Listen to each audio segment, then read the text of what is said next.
Welcome back to another episode of Out Loud Geek, where we discuss news and views about pop culture, science fiction, fantasy, food, cooking, the outdoors, and more. Welcome back to another episode of Who Will Be the Biggest Flop? This is part 15 for the weekend ending on November 26th, 2023, and we've got two more new contestants from this weekend's box office. And please remember to like this video, please press the red subscribe button to support this channel, and please press the bell to receive notifications. First, we'll do a quick recap of our movie contestants whose theatrical runs have already ended, and those movies include The Flash, Indiana Jones and the Dildo of Destruction, Haunted Mansion, and Mission Impossible Dead Reckoning Part 1. The production budgets for each of these four movies, as shown in this chart, range from a low of $157.8 million to a high of $300 million.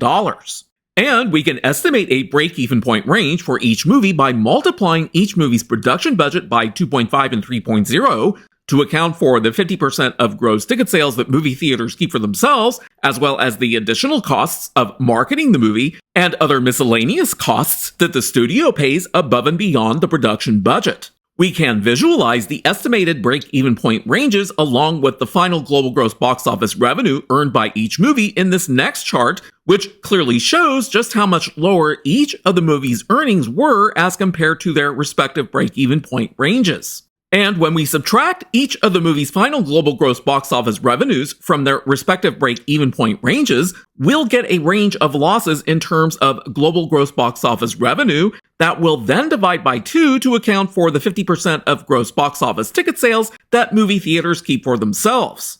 The resulting quotients are the estimated range of losses suffered by each studio that's responsible for producing each of these four movies that all flopped in theaters. The Flash, whose losses range from $239.7 million to $314.7 million, currently sits in first place. Indiana Jones and the Dildo of Destruction, whose losses range from $176.4 million to $250.1 million, currently sits in third place. Haunted Mansion, whose losses range from $138.6 million to $178 million, currently sits in fourth place. And finally, Mission Impossible Dead Reckoning Part 1, whose losses range from $78.8 million to $151.3 million, currently sits in fifth place. And one of our current contestants currently sits in second place. So please give a warm welcome to the entry from Disney and Marvel Studios that slipped way down into sixth place overall in this weekend's domestic box office. The very woke 33rd MCU movie entitled The Marvels, starring Brie Larson and Samuel L. Jackson. For its third weekend at the box office, domestically it earned another $6.4 million, which is a drop of 37%. So just as I had said last week in part 14, the movie's weekend drop in box office is not as severe as its record-breaking second weekend drop of 78%, which is now the highest record holder for all 33 MCU movies. When combined with the movie's $5.4 million that it earned domestically during the week, the movie's current domestic box office total now sits at around $76.9 million. So the movie's current average weekly drop now sits at 40%. Internationally, the movie earned another $13.9 million to bring its international box office total up to $110.2 million. So globally, the movie earned another $25.7 million to bring its current global gross box office total up to $187.1 million. That places the current domestic share for The Marvels at 41.09%, which is slightly higher than last week but still slightly below the franchise average domestic share of 41.43%. Since the movie's average weekly drop hasn't yet stabilized, I will continue to project the movie's final domestic box office by using the franchise average weekly drop of 37.68% and one standard deviation above and below for a range of 31.94% to 43.42%. But I do want to point out that the movie's current average weekly drop of 40% sits between the franchise average and one standard deviation above, which means that the movie is still leaning towards having a larger average weekly drop than the current franchise average. So using the range of average weekly drops, I can project that the movie's final domestic box office may fall somewhere within the range from $92.3 million at the low end, $96.4 million at the mid-range, to $102 million at the upper end of the range. The new projected mid-range value is almost exactly the same as last week's projected mid-range value, but the lower and upper ends of the range have narrowed. And given the movie's current average weekly drop of 40%, its final domestic box office earnings will probably be between $92.3 million and $96.4 million, which means that The Marvels is probably not going to even break $100 million domestically. If that happens, that will be a new, very negative record achieved for the MCU, because the lowest final domestic box office earned by any MCU movie to date is the $134.8 million earned by 2008's The Incredible Hulk. So domestically, no MCU movie has ever not earned more than $100 million at the box office. So using the movie's current domestic share of 41.09%, we can project that the movie's final global gross box office will likely range from $224.6 million at the low end, $234.6 million at the mid-range, and $248.2 million at the upper end, which is a slight shift downwards from last week's projection and a much narrower range that, again, is further showing the very high likelihood that The Marvels will also become the lowest grossing movie globally for the entire MCU by being lower than the $265.6 million that 2008's The Incredible Hulk earned. So let there be no doubts whatsoever that The Marvels is truly the worst MCU movie of all time. Given that the movie has a production budget of $274.8 million, we can calculate an estimated break-even point range by multiplying that by 2.5 and 3.0, which yields values ranging from $687 million to $824.4 million. And when we subtract the movie's range of possible final global gross box office values from the estimated break-even point range, we get a range of possible losses from $438.8 million to $599.8 million in global gross box office revenue.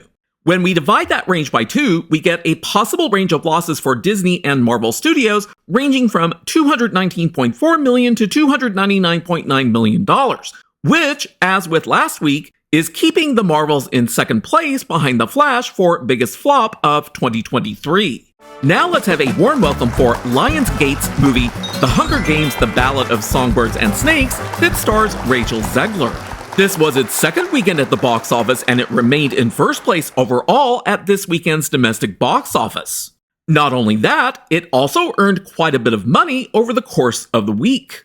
So the movie's second weekend domestic box office earnings were $28.8 million, which was only a 35% drop from its opening weekend. And combined with the $24.9 million that it earned over the course of the week, brought its current domestic box office total up to $98.4 million. And that was a weekly rise of 20%. The movie also earned $44.4 million internationally for a weekly decline of 18.53% to bring its current international box office total up to $98.9 million. Globally, the movie earned another $98.8 million, which was only a 0.27% decline from its global opening weekend to bring its current global box office revenue up to $197.3 million. So on the movie's very strong domestic earnings thanks to the Thanksgiving Day holiday, the movie's domestic share rose up to 49.87%, which is now slightly higher than the current franchise average domestic share of 49.21%. To project what this movie's final domestic box office might be, we'll use the franchise's average weekly drop of 36.8% and 8 standard deviations above and below, because the standard deviation of the franchise's overall average weekly drop is a very low 0.6%. And when we do that, thanks to the movie having such a huge second week increase in domestic box office, we get a projected final domestic box office that ranges from a low of $144.2 million, a mid-range of $153.9 million, to a high of $165.6 million, which is a huge increase over last week's projections. Then, by using the movie's current domestic share of 49.87%, we can project that the movie's final global gross box office revenue will probably range from a low of $289.2 million, a mid-range of $308.5 million, and a high of $332 million, which places the entire projected range over the movie's estimated break-even point of $250 million, which is calculated by multiplying the movie's $100 million production budget by 2.5. So thanks to the movie having such a very strong second week domestically, it now appears that it will actually break even and earn a small profit. Now let's have a warm welcome for our first new contestant, Disney's animated movie Wish, which opened this weekend worldwide, but it only came in third place in this weekend's domestic box office.